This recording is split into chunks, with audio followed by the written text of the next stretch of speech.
double checking because I remember last time my Australian internet crapped out. So you can see me moving, right? Yeah, so, Okay, working much better. good. So yes, good to see you all. Thank you all for coming to the BOINC workshop. And yes, today I'll be presenting the BOINC Census results for 2022. Okay. I'd also like to tell people that there are a few QR codes in my slideshow if you'd like to get your phones out or get ready to take a screenshot. Just various links to access all the resources for the census. Okay, firstly, a little bit about myself. I'm an Australian larrikin. All right, I woke up at 3 a.m. today. I didn't really want to wake up at 3 a.m., but I'm here. I am a software developer. I mainly program in Python, but I also enjoy all the other languages, and I regularly contribute to BOINC. I have been using BOINC, I think, ever since I was 13, so that's probably more than 7 years now I've been running BOINC. So let's talk about the census. I am a board member of the Science Commons Initiative, and in my contribution to BOINC and the SCI nonprofit, I decided to run the BOINC census and kick it off so that we can have a regular survey of the BOINC community every single year. And this data, we want to use this data to help the community and also the project admins figure out how to do things and what's going on in the community, and whether there's any particular trends that are either good or bad. And this is a survey, not a study, so all the data that I'm presenting here is not like fully scientific, but if you want to, I have published the results and you're able to access them at the link on the QR code on your screen. So what I'm doing here has been done before. There is a BOINC poll that was conducted way back in 2006, where we had a lot more contributors. So if you want to, you can go and check it out. I've got the link on the screen for you as well. So getting straight into it, let's take a look at our sample statistics. So starting with how many people we got about almost 1,100 responses and an 84% completion rate, which is pretty good. All the data that I have presented in the rest of the slide is based off of the 900-ish people who actually fully completed the form. And it's good to know that 99% of the people who completed the form have used BOINC. So let's check out the demographics. Some of these might not be too surprising. We do know from the poll in 2006 that the majority of the demographics are male. It is a very, very male-dominated community as far as the results go. It is also a very well-educated community as well. More than 2/3 of the people who responded to the form have tertiary education, which means university or higher. So university undergrad or university postgraduate, PhD and such. 31 to 50-year-olds make up the majority of the age group. And you can see that in the top right there, which produces a really nice, interesting graph.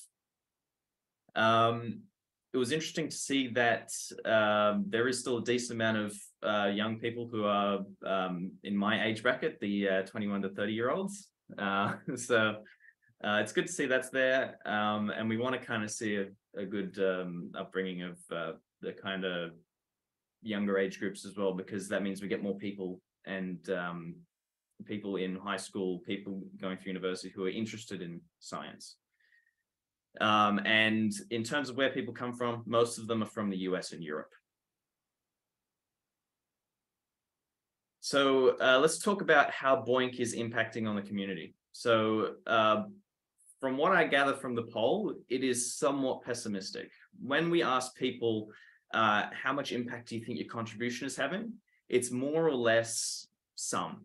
They're saying, yeah, I have some impact. It's not a big impact. Some might argue that's what we want, because after all, what BOINC aims to do is collect a whole bunch of small computers around the world to make one big supercomputer. So a whole bunch of small impacts here and there will make one big impact. But as far as the rest of the poll goes, there are a couple other metrics that I don't have presented here, which go on to say that people really like to be engaged in what they're doing and know that they do have an impact. Seeing that they discovered a prime number, seeing that their project released a paper, seeing that a new pulsar was discovered is something that people want. In terms of where people get their energy sources, the majority is fossil fuels, and there were a lot of people who were not sure. So I'm hoping that the census actually brings that to light in people basically gets them to think about where their energy is coming from. In terms of how people contribute to BOINC, it was kind of interesting. So I asked 2 separate questions, and I should have probably done it in a different way. Have you supported a BOINC project financially? And have you supported a BOINC project non-financially? Non-financially being like, oh, yeah, you contributed a PR, did some code for them, maybe posted some, or did some volunteer work for them, but it's external to crunching. About 20% said that they did contribute financially, and 20% roundabout said that they did contribute non-financially. Further analysis needs to be done whether these are mutually exclusive, and I'll be changing up the question next, or rather this year, to better reflect that. Let's talk about exposure. So we asked about where people heard about BOINC, where they first came across it. A lot of people don't really know, but the rest of them, the majority said that they came from the SETI at Home era when SETI at Home transitioned to BOINC. And I need to make a little bit more exceptions in the census to account for that. And then beyond that, people found it from a web search. So thinking going into the future, maybe SEO, search engine optimization, might be more of a focus if we want to get BOINC exposed to more people. And one really interesting thing that I wanted to point at is, when was the last time that you received an email from a project? Because I know that the very last time that I received an email was when I signed up to the World Community Grid newsletter, and I was getting information on what they were doing. People want to be notified about this stuff, and the most popular way that they want to be notified is via the BOINC manager. People want to go into their BOINC manager and see, oh, Einstein at Home just discovered a new pulsar. That's great. I'll crunch it some more. Or I've discovered, someone in the project's discovered a massive prime number. That's awesome. It keeps people engaged. And thinking about actually delivering this through email is probably a good idea too. We asked people whether they wanted to start a BOINC project. About 8% said yeah. And then we looked at the difficulties, and I think David Anderson pointed to this in his presentation earlier. The top 2 things are tech skills in actually getting the project started, and time, because researchers don't really have a lot of time. So yeah, nothing too out of the ordinary there. This one's a bit more controversial. We know within the community that BOINC compensation and paying people for their crunching is a controversial topic.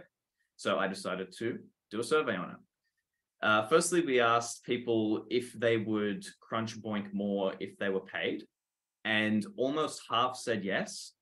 And additionally, 80% said that they were thinking within that space and saying, maybe I would crunch more if I was contributed, but a third said it depends how. Then we asked people, do you know ways of being paid for crunching? There are different initiatives that essentially incentivize people for crunching on BOINC, whether it be stuff like cryptocurrency, not-for-profits, and I think a bit of charity engine as well. Yeah, 2/3 of the community know that there are ways to be paid for crunching. So the community knows that it exists, and it seems to be on people's minds. So those are the 2 metrics that I got for how people want to be compensated. So in conclusion, the most important things that we found were that the majority of respondents were male and highly educated. Most people wanted to hear results and news from BOINC via the BOINC manager. people want to crunch projects that have a genuine impact on the world, and they want to know what impact they're having. And nearly half of all respondents said that they will run BOINC more if they were paid for it. I am still taking feedback for the census. If you have any feedback, I'm happy to share it with questions, or you can contact me in the BOINC Discord server. And if you want to, you can scan the QR code here. That'll take you to a link where you can put in your email address and get notified when the next census is happening. Disclaimer, it's happening in November this year. So get prepared for it. And yeah, thank you. And I am prepared to take some questions.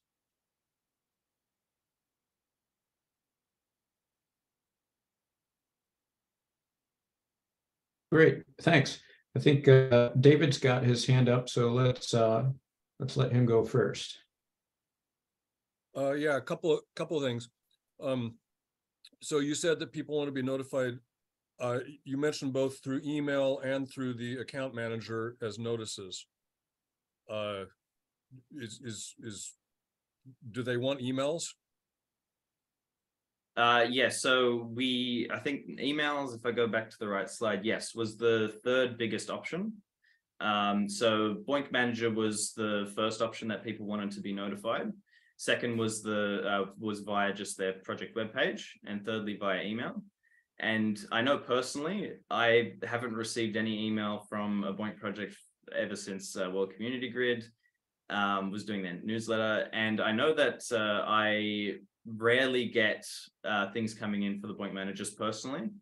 Other people might have different levels of getting notified through the BOINC manager. But yeah, I think that was an interesting takeaway, where projects should start sending out more of their communications via the BOINC manager.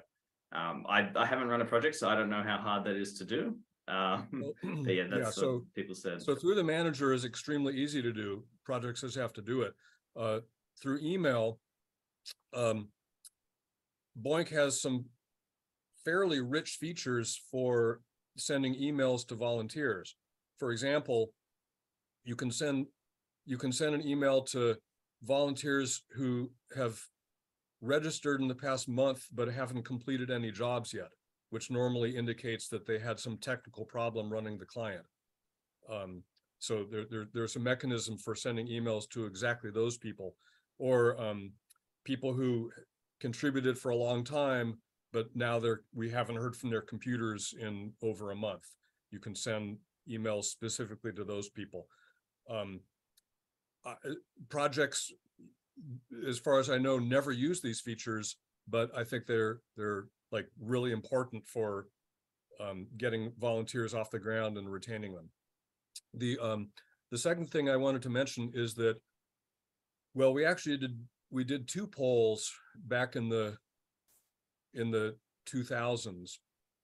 The second one was a little bit more detailed in terms of the number of questions, and the other thing that we did in that poll was we asked people for their, I guess, their cross-project IDs on one or two projects, and that enabled us to collect data, not just their poll responses, but also data on how many computers they were running BOINC on, what fraction of time those computers were on,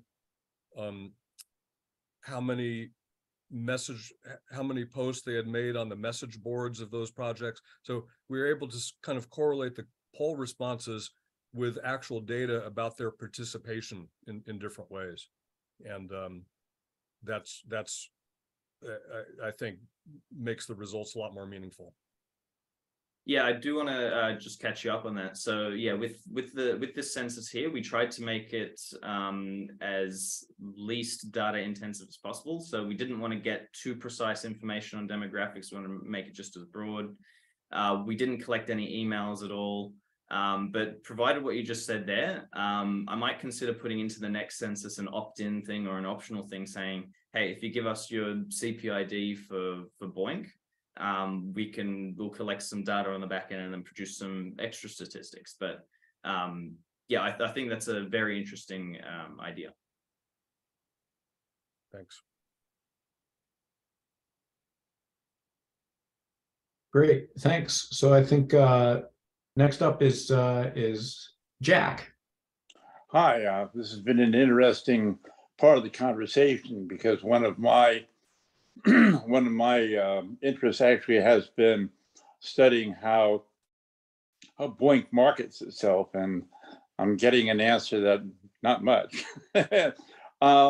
First question, Marcus, you said that people want to be compensated, or at least a majority would be interested in it. Were you able to dive into that in any more detail? What type of compensation were they interested in? Because that seems to be, there's been a lot of scattershot attempts to engage people that way, and I haven't been impressed by the results. Yeah, so we didn't go into too much of depth into that. After all, we wanted to kind of keep this kind of census kind of broad. And we didn't want to really bring up anything too controversial, because there were quite a few people who actually filled out the form, and then at the end they said, "Ah, you don't need to be collecting the country that I'm from. You don't need to be collecting my age group," even though we made it like very, very, very broad and not very specific. So maybe in come next census, we'll add something maybe in the miscellaneous section of saying, I don't know, how would you like to be rewarded for BOINC computations, merchandise, cryptocurrency, money, some other form of compensation. But yeah, you are right to point out that we should probably get a bit more detail on this. All right, and the second question, or maybe it's more an observation, is that David had pointed out that one of the barriers to entry has been just unfamiliarity with the technology. You've got often science researchers who aren't IT people, and they see something that's basically an infrastructure as a service kind of model and thinking, oh, well, how do I get from where I want to be to using this thing? And I'm thinking those same people aren't going to be marketeers necessarily either. And is there anybody, is there any group within the community that really focuses on marketing or marketing support or outreach, except on a per project basis? Has there ever been discussion about providing support to to developers or actually to users, saying that we'll help you with that outreach to maintain that population of users, because otherwise they tend to evaporate over time? Yeah, so I think we've seen a couple of people in the community doing sorts of things like that. I know in a couple of other communities, there's been some people who have basically dedicated their entire lives to marketing the community. I think we could use a little bit more of that in the BOINC community. But you'll probably see in a later presentation by one of my colleagues from the Science Commons Initiative, where part of what we're trying to do at the Science Commons Initiative is try and promote BOINC a little bit more, get the word out there, get people, not only possible crunchers, but also possible researchers too at universities, to check out the BOINC platform, take a look at it, and maybe join up to it. So there might be some things in the work, and you'll probably see it in a later presentation. All right, well, thank you. This was, it was helpful. It kind of confirmed a couple suspicions, but it still was very useful. Thanks again. No problem.